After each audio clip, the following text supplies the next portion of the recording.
10 things we want to see happen in 2025. Up next on Fantasy Baseball Today in 5.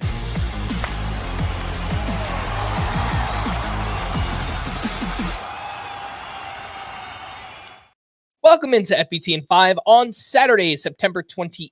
I am Frank Stampfl, joined by Scott White. This is our final in 5 podcast of the 2024 season. And of course, we are looking ahead. 10 things we want to see happen next season. A little bit of rapid fire here, Scott, starting with your Atlanta Braves. Please give us Ronald Acuña and Spencer Strider fully healthy on opening day. Yeah, particularly Strider. I've been kind of surprised how reluctant people are very early in the process, of course, but to invest much in him for 2025. And I just want to remind everybody, he did not have ligament damage in the elbow. He had a bone spur that was applying pressure to the ligament, had it removed, had the internal bracing procedure done almost proactively. But I think the expectation is he'll be in the mix next spring, and I hope to see it. For the White Sox, trade one of or both Garrett Crochet and Luis Robert. They got to trade Crochet. I'm definitely rooting for that to happen. We can't go through this with the losing the second half to this intense innings management. They'd be insane not to trade him. His value will never be higher, and he doesn't have that many years of team control left. For the Red Sox, we get some kind of contributions from one of or all Roman Anthony, Christian Campbell, Marcel Mayer, and Kyle Teal. Yeah, they have a lot of talent looking to break in, and they're kind of full. I mean, Tyler O'Neill's a free agent. Let's presume they don't bring him back. Ceddanne Rafaela, I imagine, would go to the outfield, which would block Anthony from making the opening day roster.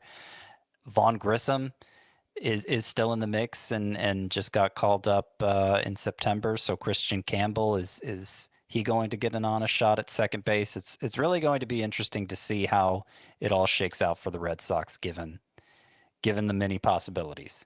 For the Giants, we want to see them re-sign Blake Snell. We do. I think it's gone very well for him after the groin injuries early on that held him back. He seemed to kick into that Cy Young form. After it didn't take him as many starts to get there, and I'd like to see him have some stability.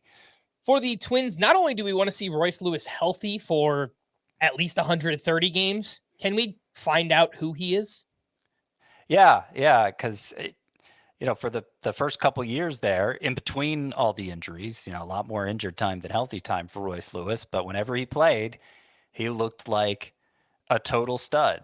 And then he got a more extended stretch of health here in the second half of 2024, and he wasn't so studly. So we still don't have enough of a sample here, I think, to form a firm conclusion on Royce Lewis. And obviously with all the injury risk, we have to feel confident he's actually going to be good when healthy. Mm-hmm. Another one, we want to stay healthy for the Reds, Matt McLain. Scott, we need all the help at second base. We do, and he's not going to be eligible there to begin next year in CBS Sports Leagues. He played more games at shortstop than second base in his last healthy season, so shortstop only. Let's see him get those 5 games at second base as early as possible, because we need him. He might be my number 6 second baseman to start the year, if he ranked there to start the year. Yep. Another one for the Brewers. We want Christian Yelich healthy for at least 130 games. That would be nice. Yeah, even more than that, I just want to see that he's back after having the back finally operated on. I feel like that dealing with the back issue all those years is what kind of knocked him. It kind of removed him from the perennial MVP discussion and cost him so much production. He's not a young guy anymore, but he seemed like he was mostly back to form, certainly looking a lot better this year prior to having the surgery. So I don't even really know what to expect from Yelich, but obviously a stud outcome is possible. For the Phillies, Andrew Painter has a big spring training and is in their opening day rotation. Yeah, he was on track to be as a 19-year-old a couple years ago prior to Tommy John surgery, and obviously he's been off the radar for a long time, but it wouldn't surprise me if he made such an impression next spring that it's like how Jared Jones went for the Pirates this spring, and suddenly he's gaining a lot of traction in fantasy. For the Nationals, James Wood gets that ground ball rate under 50%, which sounds like it would fuel a breakout. I would think so. That is the one glaring flaw for James Wood. And if you look at his actual home run pace since being called up to the majors, we feel like it's gone really well for him. For the most part, it has. But his 162 game pace for home runs, a lot lower than you might expect. He needs to put the ball on the ground less. Mm-hmm. And of course, it always comes back to Jonathan Aranda with Tampa Bay.